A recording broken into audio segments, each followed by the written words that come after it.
Mananaya, gawin niyo po ito para ikaw ay makapanalo sa inyong tinatayaan. Isa po ito sa mga sikreto. Susulat niyo muna dito ang numero po na inyong tatayaan. Sample lang ito, 5, 7, 25. Halimbawa yung numero na alaga ninyo, yun po isusulat ninyo. 43 at 35. Yan. Sabihin niyo po dito ang inyong pangalan. Ako si Apple Pagyo, mananalo ako ng jackpot. Pagkatapos, ito yung victory sign mga bossing. Ito yung victory sign. Sulat niyo siyang ganyan. Pwede niyo siyang isulat. Arrow po sign, yan po yung victory sign. Sulat niyo po siya kahit saan. Halimbawa, sulat nyo sa pintuan, kung gusto nyo kayo maging matagumpay ang lahat ng miyembro ng pamilya.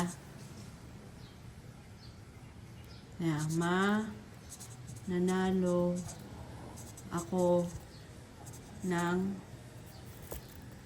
sulat po dito, jackpot. Yan. Pagkatapos, halimbawa, di ba, tataya kayo. Ngayon, yung ticket ninyo, diyan nyo po siya isisingit.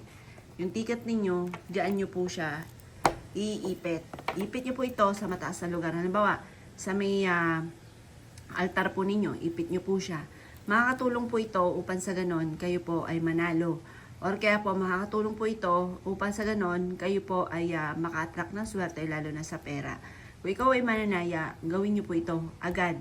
Lalo na kung nais ninyo na kayo ay manalo. Or kaya po, gusto nyo, kasi ito po yung arrow, the victory po yan. Halimbawa, ang inyong anak ay gusto nyo nangunguna lagi sa klase, matanggap sa trabaho, ito po yun. Ito yung isusulat nyo sa kwarto po niya. Araw, papasok. Yan po yan. O kaya po, halimbawa, ikaw po ay may nag-aahente ng lupa. Doon sa lupa na inaahente ninyo, lalagyan nyo siya ng araw. Huwag nyo na lalagyan ng pangalan ninyo ha. Hindi pwede nilalagyan yung lupa or kaya po yung semento ng pangalan. Diyan lang yan sa papel. Ngayon, ito yung araw ang ilalagay niyo. Ang importante, nakapagsulat ka ng sign ng araw. Kasi yung sign ng araw, the victory po yan.